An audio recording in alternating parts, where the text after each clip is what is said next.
28 juillet. Psaume, chapitre 104, chapitre 105. Mon âme bénit l'Éternel. Éternel mon Dieu, tu es infiniment grand.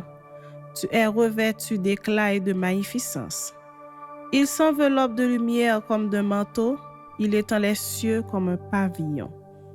Il forme les eaux le fait de sa demeure, il prend les nuées pour son char, il s'avance sur les ailes du vent. Il fait des vents ses messagers, des flammes de feu ses serviteurs.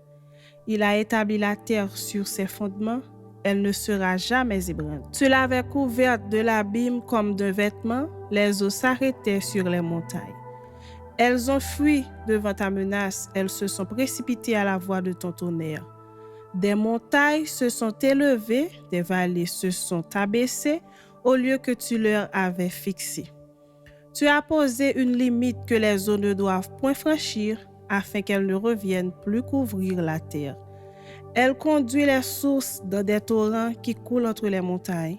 Elles abreuvent tous les animaux des champs, les ânes sauvages y étanchent leur soif. Les oiseaux du ciel habitent sur leurs bords et font résonner leur voix parmi les rameaux. De sa haute demeure, il arrose les montagnes. La terre est rassasiée du fruit de tes œuvres. Il fait germer l'herbe pour le bétail et les plantes pour les besoins de l'homme, afin que la terre produise de la nourriture, le vin qui réjouit le cœur de l'homme et fait plus que l'huile resplendir son visage, et le pain qui soutient le cœur de l'homme. Les arbres de l'Éternel se rassasient, les cèdres du Liban qu'il a plantés.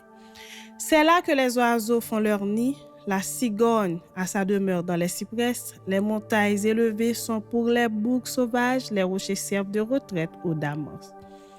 Il a fait la lune pour marquer les temps, le soleil sait quand il doit se coucher. Tu amènes les ténèbres et il est nuit, alors tous les animaux des forêts sont en mouvement. Les lionceaux rugissent après la proie et demandent à Dieu leur nourriture. Le soleil se lève, ils se retirent et se couchent dans leur tanière. L'homme sort pour se rendre à son ouvrage et à son travail jusqu'au soir. Que tes œuvres sont en grand nombre éternel. Tu les as toutes faites avec sagesse. La terre est remplie de tes biens. Voici la grande et vaste mer. Là se meuvent sans nombre des animaux petits et grands. Là se promènent les navires et ce léviathan que tu as formé pour se jouer dans les flots. Tous ces animaux espèrent en toi pour que tu leur donnes la nourriture en son temps. Tu la leur donnes et ils la recueillent. Tu ouvres ta main et ils se rassasient de bien. Tu caches ta face, ils sont tremblants. Tu leur retires le souffle, ils expirent et retournent dans leur poussière. Tu envoies ton souffle, ils sont créés et tu renouvelles la face de la terre. Que la gloire de l'Éternel subsiste à jamais. Que l'Éternel se réjouisse de ses œuvres. Il regarde la terre et elle tremble. Il touche les montagnes et elles sont fumantes. Je chanterai l'Éternel tant que je vivrai. Je célébrerai mon Dieu tant que j'existerai. Que mes paroles lui soient agréables. Je veux me réjouir en l'Éternel. Que les pécheurs disparaissent de la terre et que les méchants ne soient plus. Mon âme bénit l'Éternel. Louez l'Éternel. Chapitre 105.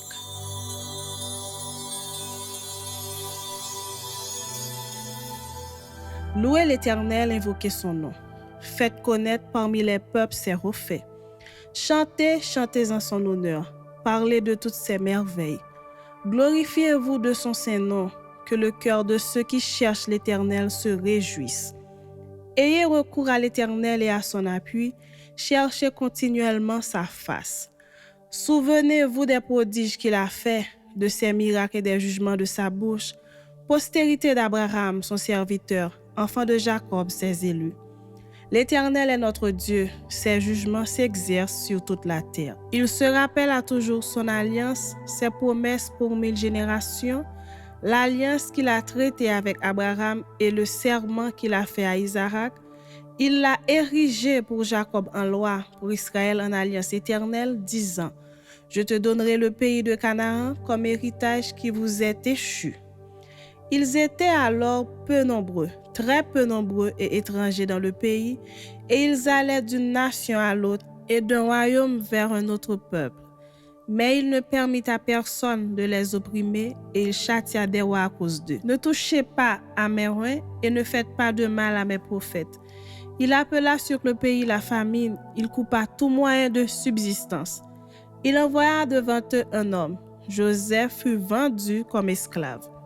On serra ses pieds dans des liens, on le mit au fer, jusqu'au temps où arriva ce qu'il avait annoncé et où la parole de l'Éternel l'éprouva.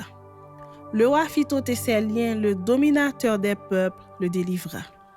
Il l'établit seigneur sur sa maison et gouverneur de tous ses biens, afin qu'il pût à son gré enchaîner ses princes et qu'il enseigna la sagesse à ses anciens. Alors Israël vint en Égypte et Jacob séjourna dans le pays de Cam. Il rendit son peuple très fécond et plus puissant que ses adversaires. Il changea leur cœur au point qu'ils haïrent son peuple et qu'ils traitèrent ses serviteurs avec perfidie. Il envoya Moïse, son serviteur, et Aaron, qu'il avait choisi. Ils accomplirent par son pouvoir des prodiges au milieu d'eux. Ils firent des miracles dans le pays de Cam. Il envoya des ténèbres et amena l'obscurité, et ils ne furent pas rebelles à sa parole. Il changea leurs eaux en sang et fit périr leurs poissons. Le pays fourmilla de grenouilles jusque dans les chambres de leur roi. Il dit, et parurent les mouches venimeuses, les poux sur tout leur territoire. Il leur donna pour pluie de la grêle, des flammes de feu dans leur pays. Il frappa leurs vignes et leurs figuiers et brisa leurs arbres de leur contrée. Il dit, et parurent les sauterelles, des sauterelles sans nombre, qui dévorèrent toute l'herbe du pays, qui dévorèrent les fruits de leurs champs. Il frappa tous les premiers-nés dans leur pays, toutes les prémices de leur force. Il fit sortir son peuple avec de l'argent et de l'or, et nul ne chancela parmi ses tribus. Les Égyptiens se réjouirent de leur départ, car la terreur qu'ils avaient d'eux les saisissait. Il étendit la nuée pour les couvrir et le feu pour éclairer la nuit. À leur demande, il fit venir des cailles et il les rassasia du pain du ciel.